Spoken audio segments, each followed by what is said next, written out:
My parents own a little grocery store right on Cedar Swamp Road called the Cove Fruit Market. They've been in business since 1972. And year after year, it just became more and more challenging for them because each year the taxes continued to rise, the taxes continued to rise, and it just became more and more challenging because when politicians are in office, sometimes they lose sight of what their objective was when they were campaigning. Now, for me, I am not a politician. I am a public servant. I have the pulse of the small business owner. I know what the residents are looking for, and they really do need a reduction in their taxes because our costs of living continue to rise and taxes continue to rise, and it's very unfair for our residents. Number one, for our seniors who are on a fixed income, they're actually being pushed out of Glen Cove. They're moving out of Glen Cove. These are people that have invested their entire life savings to stay in Glen Cove.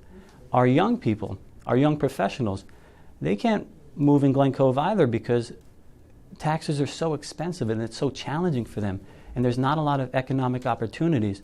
What I like to do is to, within the city of Glen Cove, since we do have some areas in Glen Cove, industrial areas, what I'd like to do is to implement a plan that would attract, for example, companies in the field of technology. So then you wind up attracting these young professionals so that they could live in Glen Cove or rent in Glen Cove and then give back to the community there.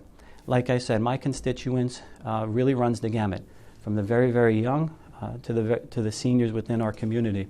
And we have to operate differently so that we give these individuals and these residents that are great people, give them a chance to succeed.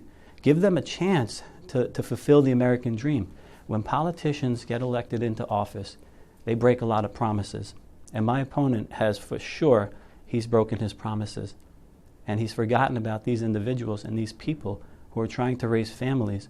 And what I'm going to do is I'm going to attract certain corporations and businesses within the city of Glen Cove that will make Glen Cove great again, that will revitalize the downtown area of Glen Cove. And that's what I'm going to do. Initiatives and elected was we were going with, and we've promoted, Glen Cove is open for business. And I've worked with the deputy mayor, and we've had a big push. We've marketed Glen Cove, and since that time, we've brought in 35 new businesses, and we've created over 250 new jobs in Glen Cove, which in a city the size of Glen Cove, that's pretty amazing, and there's a lot more going on.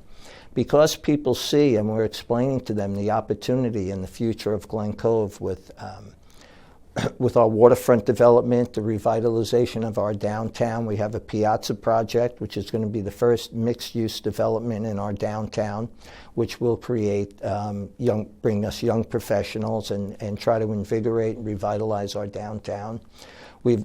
People see this, and for the first time, we've attracted franchise businesses. Panera Bread, that was phase one of the Piazza project. Panera Bread had, there's a company that owns this that has a tri-state area. It was one of their largest openings ever. So we've got Panera Bread. I've got Massage Envy. We've got all these franchises. Coco Mocha is coming in. Over the next month, we have four businesses. Two businesses sold to people. They're renovating their facility. I have an Asian bistro opening, Coco Mocha opening. So the business opportunities, people continue to see that there's opportunities in Glen Cove. Additionally, on Seacliff Avenue, we have a BOA grant, a Brownfield Opportunity Assessment grant. And what we're going to do is we're going to rezone that area to help bring more businesses in. It's located in a terrific spot, which gives value to transit-oriented development. From that location, you can actually walk to 2 train stations. So we'll be attracting businesses. There's a tremendous interest in that area. We have a backlog of businesses interested in coming into Glen Cove. So we're getting the word out. Smart businesses are understanding, and Glen Cove is bringing more businesses in than we've ever had. And more importantly, or just as important, we're actually bringing local jobs into Glen Cove.